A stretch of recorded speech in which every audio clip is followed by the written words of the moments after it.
All right, guys, I'm here with Josh Hager of Bearded Bee Works and Byran Farris, Farris Farms. These guys are both relatively local to me. They're friends, and they're both Sideliner beekeepers. So I want to talk about their operations and what they do, why they do it, and some of the challenges that they've got. Josh, how long have you been in beekeeping? I'm on year 6 or 7 now, I believe. Okay, and how many colonies have you got? Around 85. Around 85, and that's production colonies, or you just going to split out of them in the spring and make nukes? Yeah, 24 of those are just for nuke production. I'm going to do some overwinter nukes this year. So I'll pull overwinter nuke, drop a cell, and then produce a spring nuke from those colonies. Okay. How many nukes do you plan to sell in the spring? I plan to I'd like to make around 100 this year. Okay. And that's up a little bit from previous years. Last year was about 65, 67, something like that. So. Now, I remember you talking to me about the 12-hour day nuke making last year and how you needed to scale back. Yeah. And then here it is January, and you're like, yeah, I think I can do more this year. Isn't that the way it always is? Don't we always say that? Yeah. I talked to you in July, and you're like, man, I got to cut back. And then in January, like, yeah, I think I'm gonna double this year. Yeah, that's how it goes. You always want to do more, but it doesn't mean you should. Yeah. So you primarily are a nuke producer and a honey producer, but you're doing a lot of value-added products. You're making creamed honeys. What other? I know you're doing a lip balm now. Yeah, so we do 5 flavors of creamed honey. Of course, we have our liquid honey. We do a hot honey. Also do some cut comb honey as well, and we're working on a wax line right now. We have a beard balm currently. We're working on a lip balm, lotion bar. We'd like to expand that out to about 10 wax-based products. Do I need a beard balm? I've never used one. It might help, yeah. Will it make it? Will it look like that? More manly? Yeah, you'll look like this when you wake up in the morning. My wife will love that, I'm sure. All right, so you're not wholesaling, you're retailing almost everything directly through farmers markets, and where else are you selling? We do the Nashville Farmers Market. That's kind of our main gig, but we pick up a lot of fairs, festivals, things like this here at the conference, and those. Of course, the farmers market's fairly consistent for us, but those events are actually we typically do better on sales at those events. Mm-hmm. We are starting down the line of wholesale as well. We have 2 or 3 customers now and look to pick up 10 or 15 customers early this year, hopefully. Do you find you're at a good balance where you're profitable, you've got enough time to put into it, but it's not consuming your life? That we're kind of teetering on that balance right now. Yeah. Of course, we're still building the business, and so you look at. What do you mean by building the business? Are you looking to buy assets and pay off the assets that you've already purchased, or? Well, we've cash flowed everything, and I would highly recommend that to anybody that does this. There's a lot of risk involved with beekeeping as far as honey flows and winter loss and things like that. So we cash flowed everything. We don't have any debt for the business, but in cash flowing you build slow. Have to build slowly sometimes. Yeah. And so we improving our extracting line, buying more equipment. We're to the point where first of all, like when you cross that line from hobbies to sideliner, you want your hobby to pay for itself. That's the first goal. That's the first goal. Otherwise, you feel like it's taking away from your family instead of adding to it. Sure. And then once you cross that line, like you're asking, okay, am I making enough money for the sacrifices that I'm making? Yeah. And are you paying yourself anything? Exactly. And so we're on that line right now. Of course, we had to, still building, put a lot of that profit back into the business this year. But I would call this year 2 of our business phase. Like we're trying to be profitable and trying to make a business out of our hobby.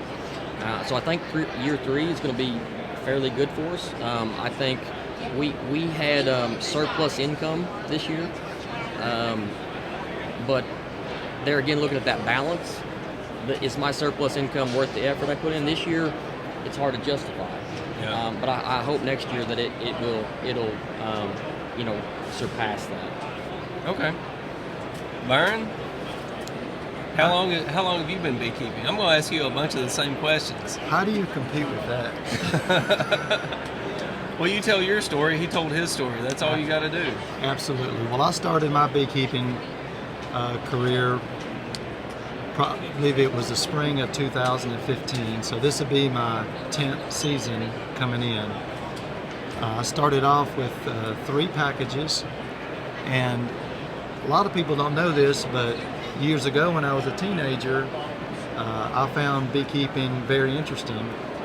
So my mom and my dad bought me a package or 2 of bees from Kelly's, and we had to go pick them up at the post office. And of course, I introduced them, and that was my Christmas present. That the year before was I got a beehive.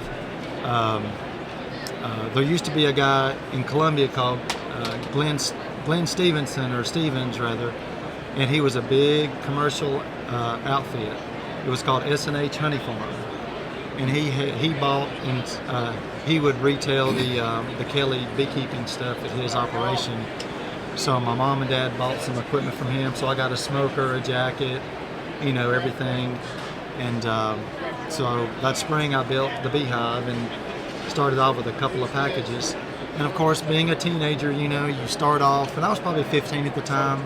And starting off, I started off good, and then of course, I'm still a teenager, and I had changed my mind, and jumped onto something else because I was athletic, and I'm being pulled in different directions in high school. So I lost my interest in beekeeping.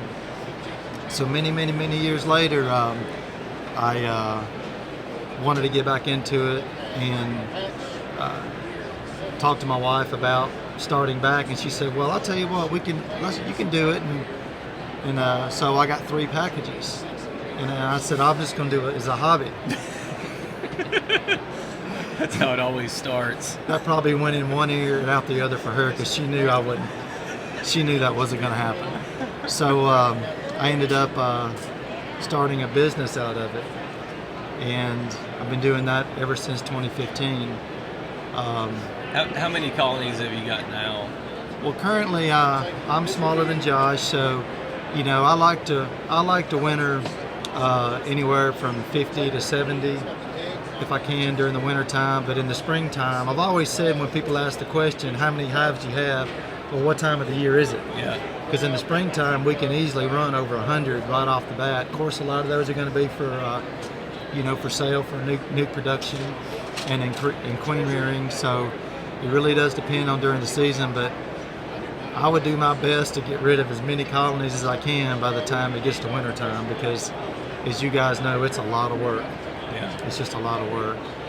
So would you say that 50 to 70 is your average going into winter? I would think so. And then you're selling, on average, how many nukes a year?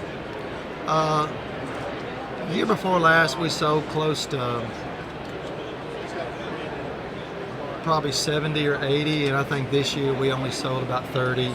And that was more about, there were a few factors that determined that, and one of them was, just the number of hives that I had to start with for increased purposes, and then also time.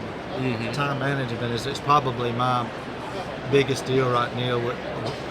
Deal with my full-time job that I have, and trying to manage that in family time. It's just overwhelming, and something's got to give. Yeah, at the and moment. you've got a tough full-time job for beekeeping, because when the grass is growing, your full-time job is busy, and that's also the time of year that the bees are busy and need attention. So basically, my full-time job is a city job, and I work for the Parks and Rec department. So, our season goes exactly with the bee season. So when we're busy at the park, I'm busy raising bees. So it takes up way too much time. Yeah, you've got a 12-hour day at work, and then you've got more work you need to do when you get home. Right. There's been many mornings that I'd feed bees before I went in, or after work for sure. You got the headlights on, and you're out there in the field trying to get your bees fed. So it's real challenging, and that's probably my biggest issue is just time management and trying to Find balance. balance. And it's not that balance is across, everything has to be equal parts. It's more or less you work really hard here and then you spend a lot of time with family at this time of the year or your other job or whatever. So you kind of, I don't think you really can balance everything across the board, because if you did, something's going to be lackluster in what you get out of it. So you got to spend time with the bees when you can. You got to spend time with the family, and of course, if you have a full-time job, you definitely have to be there. So. Yeah. So your income sources, you also are a value-added product seller. You've got creamed honey, you've got liquid honey. How many flavors of creamed honey are you doing now? We're running, right now we've got 6 flavors at the booth. We've got the regular, which is not a flavor, but we'll say regular, cinnamon, butter rum, pumpkin spice, chocolate, and I'm leaving out one. Vanilla, you got a vanilla. Vanilla.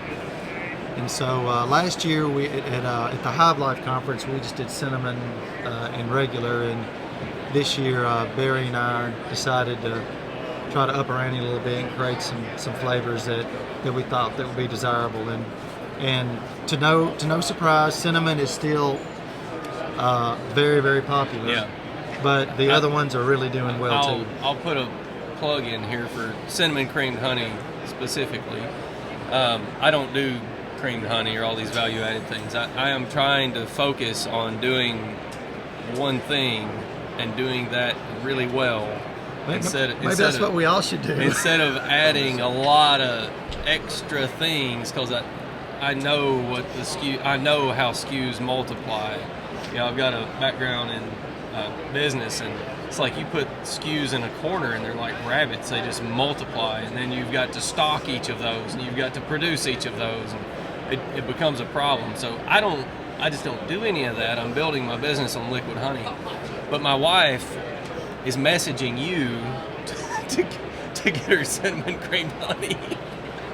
Because her and my son really like cinnamon creamed honey. My daughter likes liquid honey, so it's interesting. It is. Cinnamon and honey go together really well. They do. Really, really well. It's good stuff. So, with the amount of nuke sales you're doing, the amount of products you're doing, are you happy with where the business is at? Yes, I am. I feel blessed. We did the same thing that you and Josh have done, as we cash flowed our business. So, you know, we're free and clear, and you have to grow slow. And I think that's the wise thing to do. You mentioned, you know, bad honey crop years, or you know, unseasonable weather for nuke sales. You know, those can hurt you pretty good, especially if you're leveraged out. So, you know, it is a slow process, and but it's worth going that cash flow route for sure. Now, I've talked to you a lot of times, and I've got a suspicion that your long-term plan is, you always tell me, well, you know, I've got so many more years before I can retire from my day job, and I've got this suspicion that your long-term plan is to have this business built, have a lot of your assets bought, and when you are able to retire from your full-time job, you're just going to move more into this, and that will keep you occupied and give you some income in your semi-retirement. Is that pretty accurate? I would say just about so. I'm a sports turf manager by trade, so I manage athletic fields and, you know, keep the grass green and keep them safe and playable. And that's what I do each and every day. And when I retire from that job, I can pursue other avenues in that career by working for a vendor that sells fertilizers or weed control products, or, you know, what have you, as a kind of a part-time gig, or I can do the bee thing as well. So I could probably do both, but I think really my passion would lie in working on the bees and just trying to maybe do a few more shows, be a little more efficient in my operation. Because I don't plan to stop working. I'll be 55 when I retire. I mean, who gets to do that? So The worst thing you can do to a beekeeper is make them not work. yeah. Sit still and don't do anything. So I think you're about right on what I'd like to do. Of course, there's a lot of factors that could change that from here and there, but who knows? I may not be in the business. You just never know. Yeah. Whether it's by choice or I had to. But that's kind of what I'd like to do, Lord willing. I think a point that I'm getting out of this is that to build any kind of a business in beekeeping of any size, you've got to have the love for it, because if you don't have that, first of all, you're not going to be good at it, but second of all, when you do get beat down by things, because it is hard, then you're not going to stick with it. So I think you first got to have the love for it, you've got to have the competency, and then you can begin to build a business that can make money and be something you can be proud of. It's worthwhile to do. Yeah, and diversification is a good thing that I'm sure we can talk about. Is you just have to have different avenues of income. Well, when you're not raising nukes or queens, what are you doing? Well, I like the honey. I think the honey is good, but is it my favorite? No, it's not my favorite. Raising queens is probably, for me, the most favorite thing to do. Yeah. I don't know about you, Josh. What is your favorite thing? Probably nuke production. It's a lot of work, especially initially. There's some work managing those nukes once you have them built and have your queens mated and back.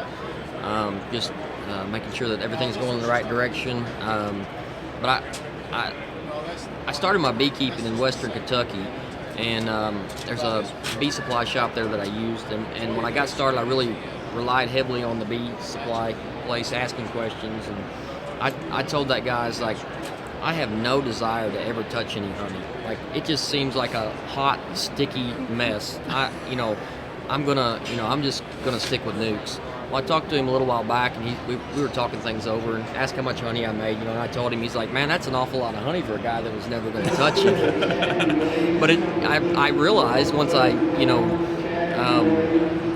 learned a little more that it was just part of the business. You just had to do it. It made, like you're saying, you need to be diversified and need to have different revenue streams, and there's good money in honey. There is. It's a bridge. It'll carry you through the off season, I guess. It's just a good way to, to bring some cash flow into the business. Of course, a good nuke sale or a good sale of quantity number of queens is a good shot in the arm for cash flow. But I think along with raising the queens, for me, making splits. I love making splits. I'll give you just a quick little story. Of course, Jody's behind the camera here, and me and Barry Brown and Jody Pritchett, we made a bunch of splits this spring, and I was just handing them one frame after the other. Here's brood food. Just bam, bam. Here's the queen. Put her to the side. And we were just making splits like it was left and right. That is, to me, just about as much fun as raising queens, is making those divisions and just leaving them in the yard and coming back, and they've settled out and you're ready to introduce your cell or your queen that you've either purchased or what have you. And so, and it's and the weather's perfect, But when these little children that we'll call nukes, when they grow up to be adults and it gets 95 degrees and the humidity is just out the roof, it's not that fun. No. Yeah. I don't care how ventilated your jacket is. It doesn't matter. Does that just ever, we all have our, the feeling. You're in that yard. It's unbelievably hot. You can hear the insects in the background making their noise. They're chirping, and you can just feel the sweat rolling off your face. I do not like that part of beekeeping for sure. And then, well, that'd be an interesting question. Favorite part of beekeeping and the worst part of beekeeping. And most of my bees are good, but some of them are a little ornery, and they, I like to work my bees barehanded. Yeah. How many stings are you willing to take before you throw on those gloves? Yeah. I'd say my favorite. This is an interesting question. It is. I appreciate you giving me this. My favorite part of beekeeping this past year was in the spring, grass is shooting up. I've got mating nukes along the field edge. Oh my goodness. I'm going through beautiful grass and sitting down on each one and looking for those brand new queens and marking them. And the bees are happy. They're on a little light flow, and you've got these little baby colonies that you made up, and just watching them grow and progress, it's just amazing. It's a miracle of nature. I love doing that. Love doing that. And then probably my low point from this last year was getting nukes ready to move out of my mating yard, and it was about 90 or 95 degrees with 90% humidity, and I almost had heat stroke. And the bees I had broken up a main hive because I don't keep main hives, but I made nukes with that main hive. So those bees in there hadn't had a chance to turn over, and they were stinging the crap out of me. Every one of them was mean because those old bees had not died yet. I had tons of hive beetle pressure, and I had bad mating success, and it was a long day. I drank over a gallon of ice water and still had to quit early because I just had that feeling like up in my neck and face that I'm just too hot. I've got to quit this. That probably for the worst, or the thing that I like the least about beekeeping would be either moving bees or pulling honey. We've had this discussion. Yeah. I've built my operation on deep boxes. Everything's deep. Yeah. And I love them and I hate them. I love everything about having equal sized boxes except for the weight of a honey super. And that, like you're talking about that hot weather, and you're packing you're packing 80 or 90 pound boxes of honey, and you get to that point like you're talking about. You can feel that edge of heat stroke, and you start seeing those stars. And I've got to where I leave my pickup truck running with the air on. Yeah. And I may have to stop for 10 minutes and cool off, because it's easy to overheat in a bee suit. Yeah. It really is. So what do you guys plan to do this year? Let's talk about that. Byron, what are you going to go to? How many nukes are you going to sell? How much honey are you going to make? How many queens will you sell? And how many hives are you going to end up with? I'm not for sure. Don't count your chickens before you hatch, but what do you expect to do? What do you hope to do? I got a lot of empty boxes still to fill. So I got a lot of drawn combs. So I've got room to expand. I just need to make divisions and just go with what I have. Are you going to try to expand, or are you going to try to keep balance? I'm gonna try just to keep balance. That's probably my best thing.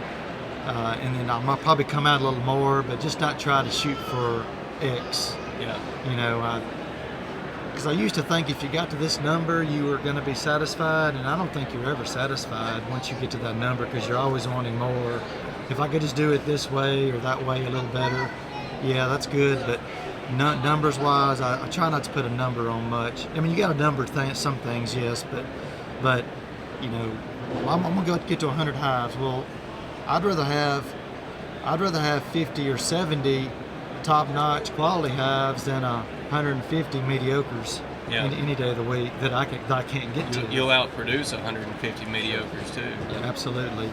I've got a good, and I want to make mention to these guys right now, I've got a good core of help around me. I've got Jody, if I need him, and Barry Brown. They're really, really helpful. There's been days when I was working and they were putting bee escapes on for me. So, they're just very helpful and been there, and I just can't thank them enough. Well, Josh, what are your plans for this year? We're going to sell 100 nukes. Are you going to sell queens at all? I don't know. We'll see how the nuke sales goes.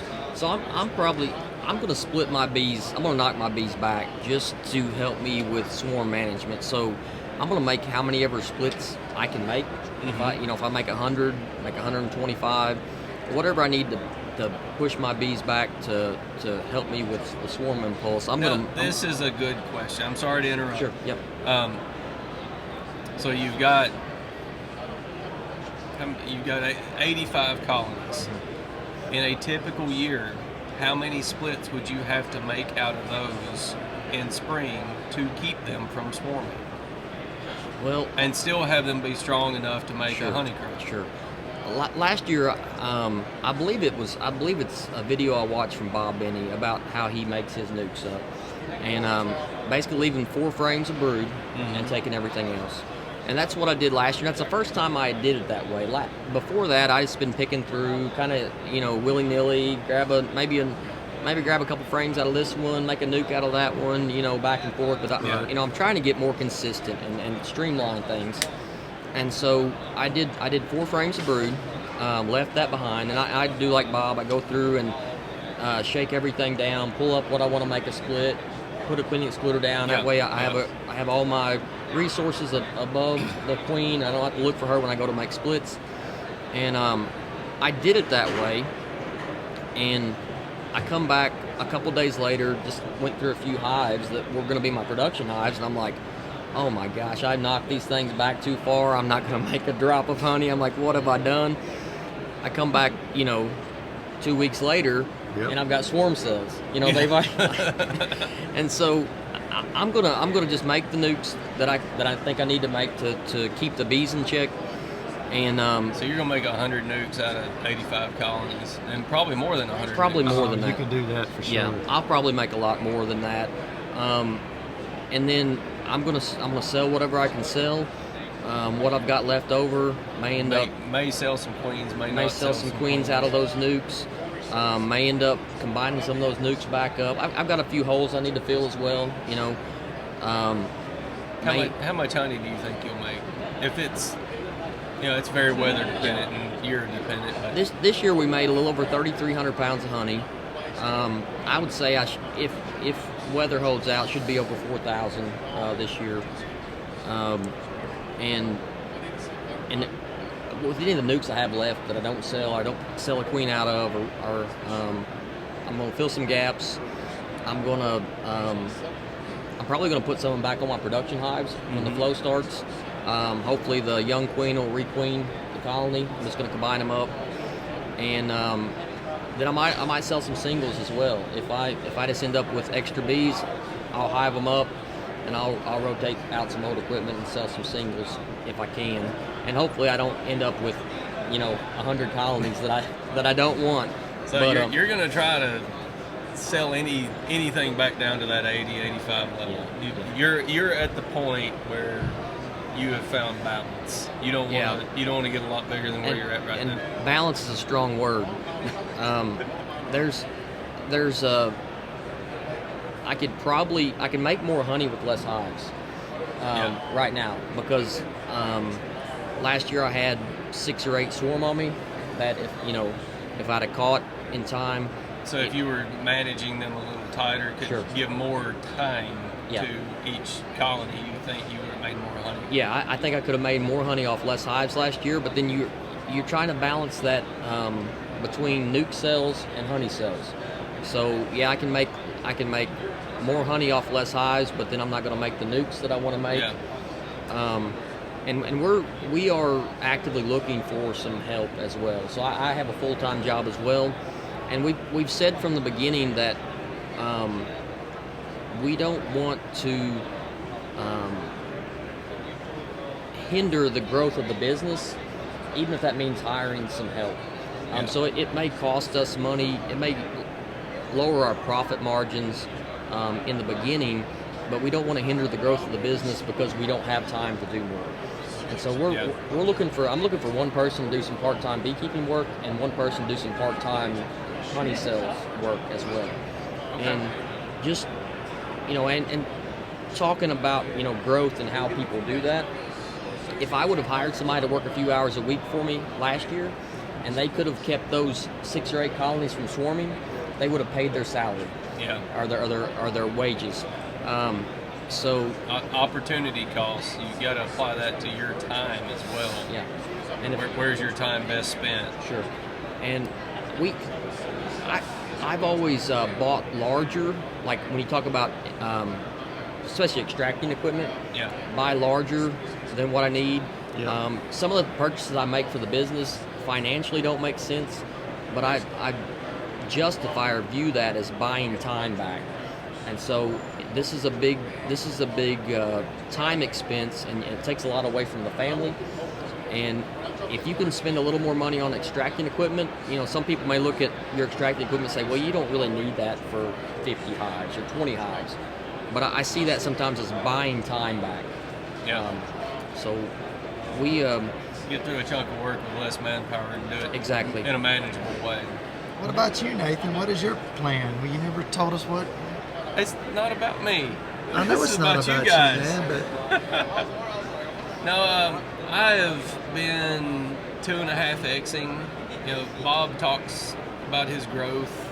He's got a growth talk, growing your apiary. I've watched that several times. And he says if you know what you're doing, you can 3X your operation. And that doesn't sound like much. You go from 3 hives to 9 to 27 to whatever. But within a few years, you've got quite a few hives. I've not 3X'd, I've about 2.5X'd. And that seems to be my equilibrium with my abilities and where I'm at and what I'm doing. It seems reasonable. And that's with making a honey crop. It may not be as good as what I could do if I didn't pull them back so much and split them, but it's making a honey crop to cash flow. So right now I've got about 100 colonies. I'm going to try to go to 225, 250, somewhere in that range, and then come into next year with about 200. And then I would go up to 275 or so, sell anything in excess of that, and then come into the next year with 200. How much equalizing do y'all do during the spring? I'm going to do quite a bit this year. I'd do a fair amount. Yeah, I've got enough small nukes this year that I've got a place to put excess brood. Yeah. I've come out of yards with boxes of brood, and I'm thinking, what in bees? What am I? Well, I'm gonna make nukes out of them, I guess. But you can only equalize so much, and then you come back around, you got to do it again. That's how I start my year off. Once everything starts brooding up good, we get kind of in the full swing.